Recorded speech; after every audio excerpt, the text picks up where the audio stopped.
Nallamala forest లోని వన్యప్రాణులను కాపాడడానికి అన్ని విధాలుగా చర్యలు తీసుకుంటామని బిఎఫ్ మొహమ్మద్ రఫీ తెలిపారు. ఎకో టూరిజంలో గైడ్లను ఏర్పాటు చేసి అడవుల వల్ల కలిగే ప్రయోజనాల గురించి ప్రజలకు తెలియజేయడం జరుగుతోందన్నారు. నల్లమల ఫారెస్ట్ లో ఉండే పులుల సంఖ్య లెక్కింపు ప్రతి 4 సంవత్సరాలకు ఒకసారి జరుగుతోందని 2026వ సంవత్సరంలో కేంద్ర బృంద సభ్యుల ఆధ్వర్యంలో ట్రాప్ కెమెరాల ద్వారా పులుల లెక్కింపు జరుగుతోందని, మార్కాపురం డివిజన్ ఫారెస్ట్ లోని 7 రేంజ్ లో అటవీ శాఖ అధికారులు అన్ని విధాలుగా అటవీ సంరక్షణ చేస్తున్నారని డిఎఫ్ఓ తెలిపారు. ఈ డివిజన్లో protection of forest and wild life అనేది మెయిన్ ప్రయారిటీ ఉంది ఇప్పుడు. సో దీనికి సంబంధించి మనకున్న డిఫరెంట్ ఫారెస్ట్ రేంజ్ ఆఫీసర్స్తో మనం డిఫరెంట్ స్ట్రాటజీస్ ప్లాన్ చేసి ప్రొటెక్షన్ యాక్టివిటీస్, అది నైట్ ప్యాట్రోలింగు, డే ప్యాట్రోలింగు, వెహికల్ చెక్కింగు, అలాంటి డిఫరెంట్ యాక్టివిటీస్ ప్లాన్ చేసి ఎక్కడానూ ఫారెస్ట్ ప్రొటెక్షన్లో కాంప్రమైజ్ అవ్వకూడదు అనేది క్లియర్ మెసేజ్ ఇవ్వడం జరిగింది.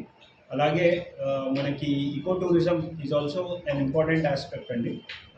As per the priorities of the government మనకి ఈకో టూరిజం బాగా ప్రమోట్ చేసి జనాలకి ఇకలాజికల్ టూరిజం గురించి, కన్జర్వేషన్ ఎడ్యుకేషన్ గురించి తెలియజేయాలి. వాళ్ళకి కన్జర్వేషన్ ఒక ఇంపార్టెన్స్ గురించి తెలియజేయాలి.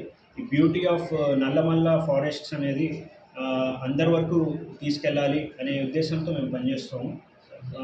తర్వాత వచ్చేసి ఇక్కడ లోకల్ ఉన్న ట్రైబల్ కమ్యూనిటీస్ ఒక వెల్ఫేరు, ఫ్రింజ్ విలేజెస్లో ఉన్న లోకల్ కమ్యూనిటీస్ ఒక వెల్ఫేర్ అనేది మాది ఒక ఆబ్జెక్టివ్ అండి.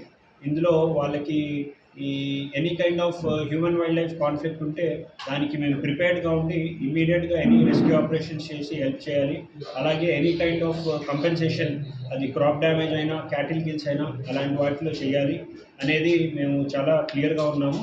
And we want to work for the welfare of both the local communities, tribal communities, as well as the forest and wild life.